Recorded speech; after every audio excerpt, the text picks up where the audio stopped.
Hemos visto ya cómo en el siglo XIX predominaron el nacionalismo liberal y el nacionalismo de corte católico y conservador, que derivaría en el nacionalcatolicismo. También hemos visto cómo a principios del 20, de las ruinas del 98, emergía un nacionalismo particular conocido como regeneracionismo, y cómo hasta los partidos obreros tuvieron que acercarse de alguna forma al concepto de nación.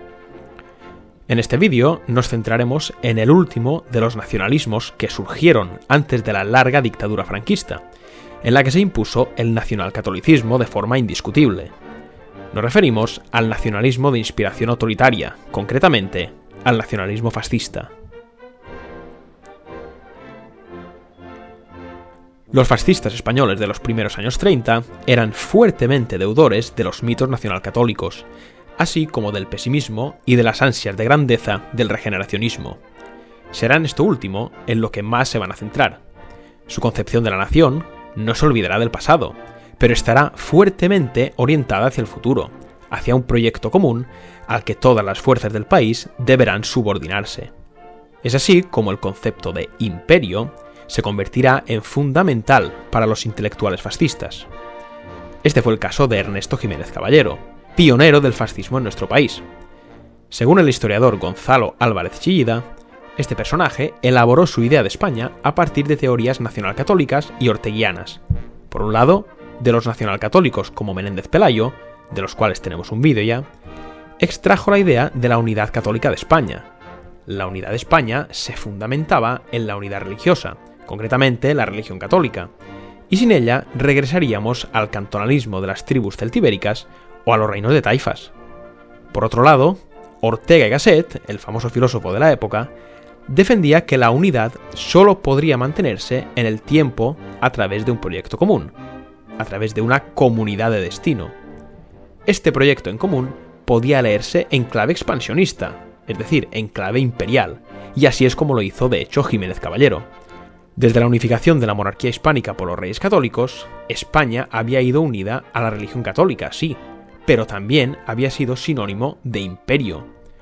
Todas las antiguas regiones y reinos medievales, incluido Portugal, dice Jiménez Caballero, se unieron en torno al núcleo nacionalizador que era Castilla, y desde ahí se lanzaron a la conquista del mundo.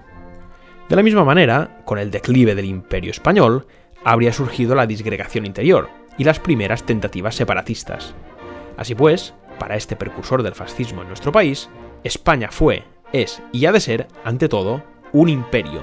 Y entonces propuse el modo de pacificar y volver a nuestro sueño de una dinastía romano-germánica como era la de Carlos V, que es la que había hecho el Imperio Español.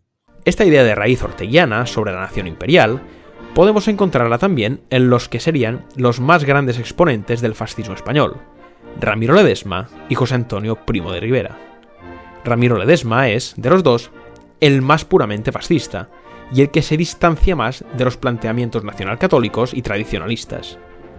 Para Ledesma, la nación española también nace con los reyes católicos. Sin embargo, el factor fundamental que dio lugar y mantuvo unida a la nación no fue para él el catolicismo, sino el Estado. Él lo explica de la siguiente manera: incorporamos a la política de España un propósito firme de vincular a la existencia del Estado los valores de unidad de imperio de la patria. Fuimos, con Isabel y Fernando, la primera nación del mundo que ligó e identificó el Estado con el ser mismo nacional, uniendo sus destinos de un modo indisoluble y permanente. Esto significa que para Ramiro Ledesma, la esencia de España no es católica. La religión de Roma sería un factor más en su historia, pero no el factor fundamental. Dice así: el catolicismo, como toda religión, es solo un estimulante eficaz de lo nacional, y puede quizás servir a lo nacional cuando es la religión de todo el pueblo, cuando la unidad religiosa es efectiva. Hoy el catolicismo no influye sino en una parte del país, y comprende además en su seno una gran porción de gentes desprovistas de espíritu nacional brioso. En esas condiciones, y si la dirección de las masas católicas no está en manos de patriotas firmísimos, el factor religioso y católico en la España actual puede muy bien no ya ser ineficaz para su posible vigorización española, sino hasta convertirse en un instrumento de debilidad y de resquebrajamiento. Así pues, según Ramiro Ledesma, el Estado es el auténtico protagonista de la unidad y continuidad nacional. Un Estado que debía canalizar las energías de los españoles a través de una política exterior de prestigio, es decir, imperial. Solo de esta manera lograrían superarse las diferencias regionales y los proyectos separatistas como el de Cataluña o el País Vasco. Sobre el mundo cobarde llamado, sin justicia, belleza ni Dios, importamos nosotros la gana del imperio solar español. Sus ideas se diferenciaban sensiblemente de las de otro gran personaje de la época, Onésimo Redondo, fundador de las Juntas Castellanas de Actuación Hispánica y cofundador, junto al propio Ramiro, de las Juntas de Ofensiva Nacional Sindicalistas. Redondo se acercaba más a los planteamientos reaccionarios. Preconizaba una suerte de nacionalismo revolucionario, pero unido a una concepción espiritual y tradicional de la vida. Onésimo Redondo miraba con interés a la modernidad, representada por el fascismo, pero lo más relevante para él era la defensa de la civilización cristiana y la formación del Estado Nacional, cuya raíz encontraba en la tradición castellana. Evidentemente, cercano a estas dos personalidades, encontramos a la figura más emblemática de lo que se ha llamado el fascismo español, José Antonio Primo de Rivera.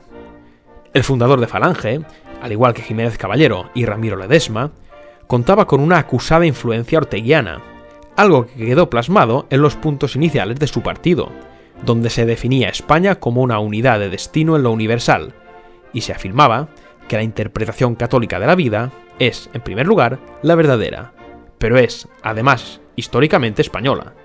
Esa unidad de destino debía servir para superar las tres brechas que sufría España. España ha venido a menos por una triple división: por la división engendrada por los separatismos locales, por la división engendrada entre los partidos y por la división engendrada por la lucha de clases. Cuando España encuentre una empresa colectiva que supere todas esas diferencias, España volverá a ser grande como en sus mejores tiempos. Los intelectuales y líderes vistos hasta ahora compusieron el fascismo español, siendo Ramiro Ledesma, como hemos dicho, el más puramente fascista de todos ellos. En cambio, otros grupos, como por ejemplo el Partido Nacionalista Español de José María Albiñana, ya se alejan demasiado de los fundamentos del fascismo como para ser considerados como tal. Pese a su nacionalismo español y sus prácticas violentas, los legionarios de Albiñana eran, en puridad, nacionalcatólicos reaccionarios, más cercanos a los carlistas o a Renovación Española que al fascismo.